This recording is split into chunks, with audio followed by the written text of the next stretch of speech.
যুদ্ধবিরতি হয়েছিল, বোমা থেমেছিল, কিন্তু থামেনি পরিকল্পনা। চীন সফর শেষে ওয়াশিংটনে ফিরেছেন ডোনাল্ড ট্রাম্প, আর তার শীর্ষ উপদেষ্টারা ততক্ষণে টেবিলে সাজিয়ে রেখেছেন ইরানে নতুন হামলার নকশা। ইসরায়েল প্রস্তুত, পেন্টাগন তৈরি, উপসাগরীয় দেশগুলো নিজেদের মতো চাল দিচ্ছে। আর হরমুজ প্রণালীতে ইরান নিজের শর্তে টোল তুলছে। একদিকে কূটনীতির শেষ চেষ্টা, অন্যদিকে যুদ্ধের দামামা। মধ্যপ্রাচ্য এখন আবার সেই পরিচিত মোড়ে দাঁড়িয়ে, যেখান থেকে ফেরার রাস্তা ক্রমশ সরু হয়ে আসছে।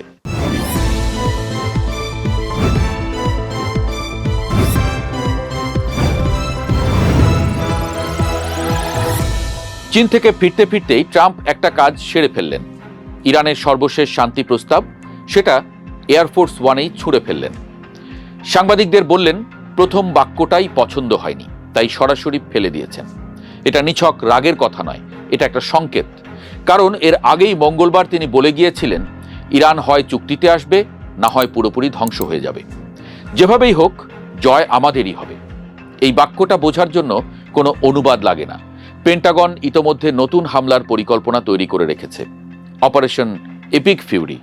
গত এপ্রিলে যুদ্ধবিরতির পর যেটা থামানো হয়েছিল, সেটা আবার চালু হতে পারে, হয়তো নতুন নামে, হয়তো আরও বড় পরিসরে। প্রতিরক্ষামন্ত্রী পিট হেগসেথ এ সপ্তাহে কংগ্রেসে সাক্ষ্য দিতে গিয়ে পরিষ্কার বলেছেন, প্রয়োজন হলে যুদ্ধ আরও তীব্র করার পরিকল্পনা তাদের রয়েছে। মধ্যপ্রাচ্যের দুজন কর্মকর্তা জানিয়েছেন, আসছে সপ্তাহের মধ্যেই ইরানের বিরুদ্ধে নতুন হামলার জন্য যুক্তরাষ্ট্র ও ইসরায়েল মিলে ব্যাপক প্রস্তুতি নিচ্ছে। যুদ্ধবিরতি কার্যকর হওয়ার পর এটাই সবচেয়ে বড় সামরিক প্রস্তুতি। 50,000-এর বেশি মার্কিন সেনা এই মুহূর্তে মধ্যপ্রাচ্যে মোতায়েন। 2টো বিমানবাহী রণতরী, নৌবাহিনীর 1 ডজনেরও বেশি ডেস্ট্রয়ার, শত শত যুদ্ধ বিমান। জয়েন্ট চিফ অব স্টাফের চেয়ারম্যান জেনারেল ড্যান কেইন পেন্টাগনের ব্রিফিংয়ে বলেছেন, নির্দেশ পাওয়া মাত্রই সবাই প্রস্তুত। কিন্তু এবারের পরিকল্পনায় শুধু বোমা নয়, আরও একটা বিকল্প টেবিলে আছে, স্থলযুদ্ধ। বিশেষ অভিযানে দক্ষ মার্কিন বাহিনীর কয়েকশো সদস্য গত মার্চেই মধ্যপ্রাচ্যে পৌঁছে গেছেন। এই বাহিনীকে ইস্পাহানের পারমাণবিক কেন্দ্রে পাঠানোর কথা ভাবা হচ্ছে, যেখানে ইরান উচ্চ মাত্রায় সমৃদ্ধ ইউরেনিয়াম মজুদ রেখেছে। পাশাপাশি 5,000 মেরিন সেনা এবং 82তম এয়ারবোর্ন ডিভিশনের প্রায় 2,000 প্যারাট্রুপার নির্দেশনার অপেক্ষায় আছেন। পরিকল্পনায় আছে ইরানের তেল রপ্তানির প্রধান কেন্দ্র খার্ক দ্বীপ দখলের কথাও। তবে সামরিক কর্মকর্তারা নিজেরাও স্বীকার করছেন, এই অভিযান মোটেও সহজ হবে না। কারণ ইরান তাদের বেশিরভাগ ক্ষেপণাস্ত্র কেন্দ্র, উৎক্ষেপণ যন্ত্র ও ভূগর্ভস্থ স্থাপনাগুলোতে আবার নিয়ন্ত্রণ প্রতিষ্ঠা করে ফেলেছে। এই স্থল অভিযানে হাজার হাজার সহায়ক সেনার প্রয়োজন হবে, আর সরাসরি যুদ্ধে প্রাণহানির ঝুঁকি বিশাল। ট্রাম্প যে ভাবছেন ইরান কোণঠাসা হয়ে পড়েছে, সেটা পুরোপুরি সত্যি নয়। তেহরানও চুপ করে বসে নেই। হরমুজ প্রণালী বরাবর ইরানের 33টি ক্ষেপণাস্ত্র উৎক্ষেপণ কেন্দ্রের মধ্যে 30টি এখন আবার সচল। এই সংকীর্ণ জলপথ দিয়েই বিশ্বের মোট উৎপাদিত তেল ও তরলীকৃত প্রাকৃতিক গ্যাসের প্রায় 1/5 যাতায়াত করে। মার্কিন যুদ্ধজাহাজ বা তেলবাহী ট্যাঙ্কার কেউই এই প্রণালী থেকে নিরাপদ নয়। ইরানের পার্লামেন্টের স্পিকার মোহাম্মদ বাঘের গালিবাফ সামাজিক মাধ্যমে লিখেছেন, যে কোনো আগ্রাসনের উপযুক্ত জবাব দিতে তাদের সশস্ত্র বাহিনী প্রস্তুত। ভুল সিদ্ধান্ত সবসময় ভুল ফলাফল বয়ে আনে। পুরো বিশ্ব সেটা বুঝতে পেরেছে। আমরা সব বিকল্পের জন্য প্রস্তুত। তারা বিস্মিত হবে। এটা নিছক বক্তৃতা নয়। হরমুজে ইরানের শর্তে টোল চলছে। চীন, জাপান, পাকিস্তানের জাহাজ IRGCর নৌবাহিনীর অনুমতি নিয়ে পার হচ্ছে। এবার ইউরোপীয় দেশগুলোও একই পথে হাঁটতে শুরু করেছে। সরাসরি IRGCর সঙ্গে আলোচনা শুরু করেছে প্রণালী পার হওয়ার অনুমতির জন্য।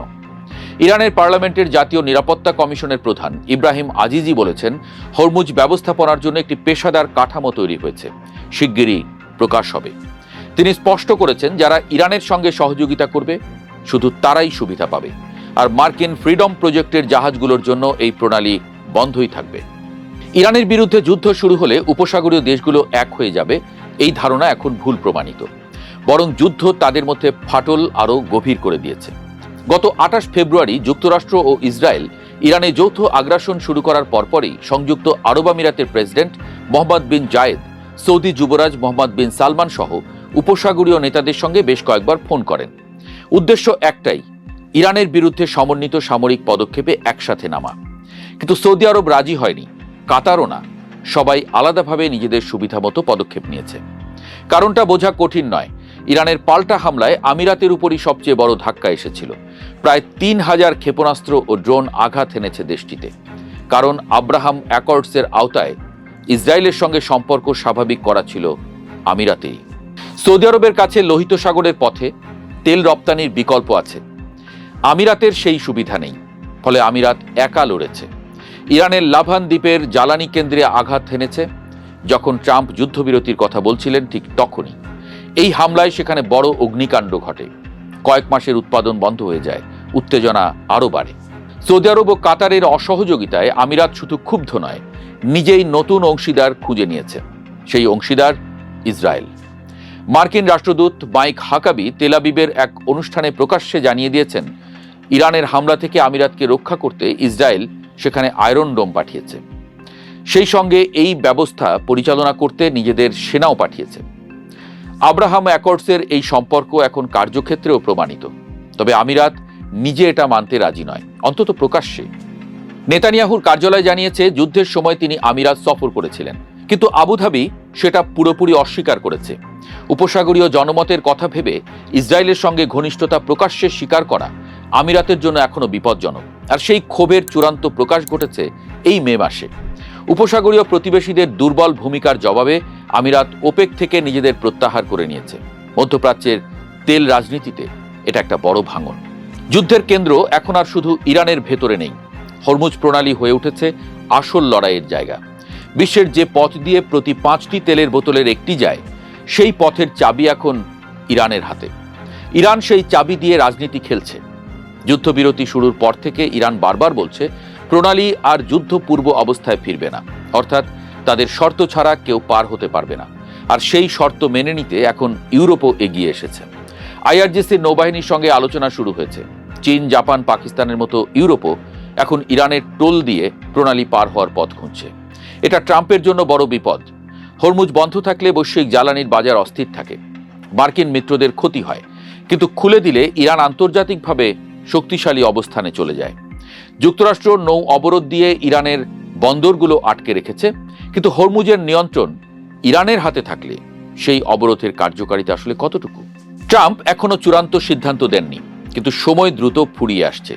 শান্তি আলোচনা স্থবির, ইরানের শান্তি প্রস্তাব প্রত্যাখ্যাত, পেন্টাগনের যুদ্ধের নকশা তৈরি, উপসাগরীয় ঐক্য ভাঙা, আর হরমুজে ইরান একাই বাজিমাত করছে।